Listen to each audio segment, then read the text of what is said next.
तो पितरों ने तुरंत भगवान देवादिदेव महादेव से कहा कि संसार सागर में माता पिता के रहते हुए उनका आदर ना कर पाना या माता पिता को जब प्यास लगी उस समय पर जल प्राप्त ना हो पाना या किसी न किसी रूप में माता पिता के पूर्वजों के आदर से वंचित रह जाना, फिर माता पिता के चले जाने के बाद, बुजुर्गों के चले जाने के बाद वो दोष घर में लग जाना पितृदोष की संज्ञा में आता। और पितृदोष के 4 लक्षण सबसे प्रबल हैं। ये कोई भी अनुभव कर सकता है। पितृदोष के 4 लक्षण में पहला लक्षण है 1 रुपया कमाओ, 1.25 रुपये खर्च हो रहे हैं, समझ लेना पितरों का दोष है। दूसरे नंबर का, एक व्यक्ति घर में बीमार है, ठीक हुआ, दूसरा बीमार पड़ गया, तीसरा ठीक हुआ, चौथा बीमार पड़ गया, घर में कोई ना कोई निरंतर बीमार पड़ा हुआ है, दवाई गोली लगी रही है, समझ लो पितरों का दोष है। तीसरे नंबर पर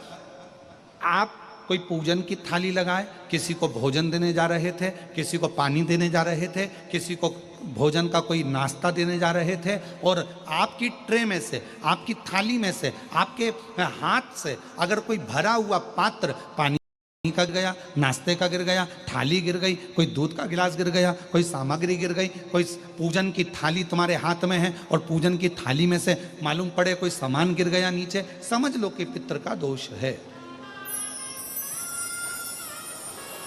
और चौथे नंबर पर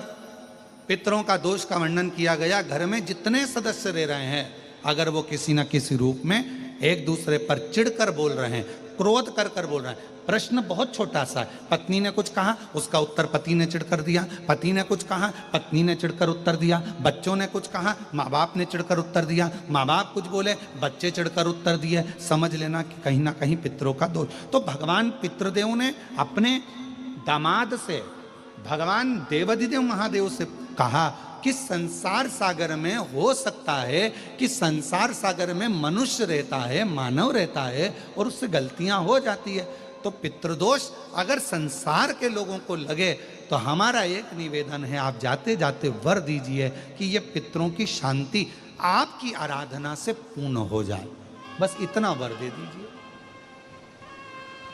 शिव जी उस समय पर मौन हो गए। भगवान देवादिदेव महादेव एकदम मौन। पार्वती जी ने शिव जी से कहा, आप हमारे नाना जी को वर नहीं देंगे? आप हमारे नाना नानी को वर नहीं देंगे? इन पितरों को और पितराणी को आप वर नहीं देंगे? शिव जी ने वर दिया मां पार्वती जी के नाना जी को और अपने नाना ससुर को, हे पितृदेव,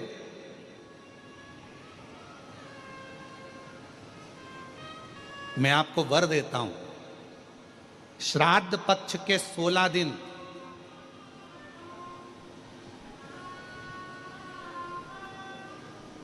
यदि संसार का कोई मनुष्य बेल दूध का प्रयोग करता है, बेल दूध से मतलब होता है बेलपत्र के ये मध्य भाग जो होता है, बेलपत्री की जो नीचे की 2 पत्तियां जो होती है, ये 2 पत्तियां जो बेलपत्री की होती है, इस बेलपत्री की दोनों पत्तियों को शिवलिंग पर जब आप रखते हैं, शिवलिंग पर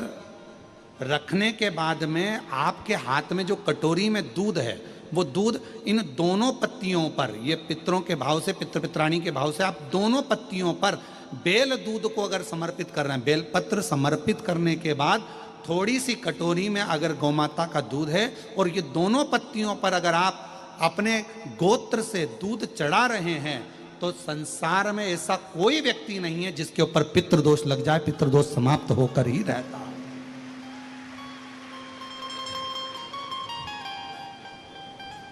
शिवलिंग पर बेलपत्र चढ़ाई, बेलपत्र चढ़ाकर ये नीचे की जो पत्ती है, आपका जो दूध का भाग है वो 2 पत्ती पर चढ़ना चाहिए, तीसरी पत्ती पर जल का भाग आता है, 2 पत्ती पर आपका दूध का भाग रहे। और जब बेल दूध का प्रयोग आप करते हैं और दूध बाबा को 16 दिन श्राद्ध के अगर कोई कह दे कि आपके घर में पितृदोष है, ये दोष है, वो दोष है, सारे दोष आपके यहाँ लग गए हैं और आपके यहाँ ये 4 लक्षण अगर पितृदोष के दिख रहे हैं जो पहले कथा में वर्णित किए, अगर ये लक्षण दिख रहे हैं तो श्राद्ध पक्ष के 16 दिन पहले दिन से ही आप चालू हो जाओ। बेलपत्री शिव जी को चढ़ाया, कटोरी में या चम्मच में 2 बूंद का भी अगर दूध लेकर गए हो, थोड़ा सा भी, बस 2 पत्ती पर आपने दूध समर्पित करा और 1 लोटा जल जो तीसरे नंबर की पत्ती है उस पर समर्पित करा। आपको 16 दिन करने के बाद आपको खुद अनुभव होगा 17वें और 18वें दिन से कि मेरे घर में ऐसा लग रहा है कि सब शांति है और कोई किसी से चिढ़कर बात नहीं कर रहा। लक्ष्मी की वृद्धि अपने आप होना प्रारंभ हुई, कैसा भी।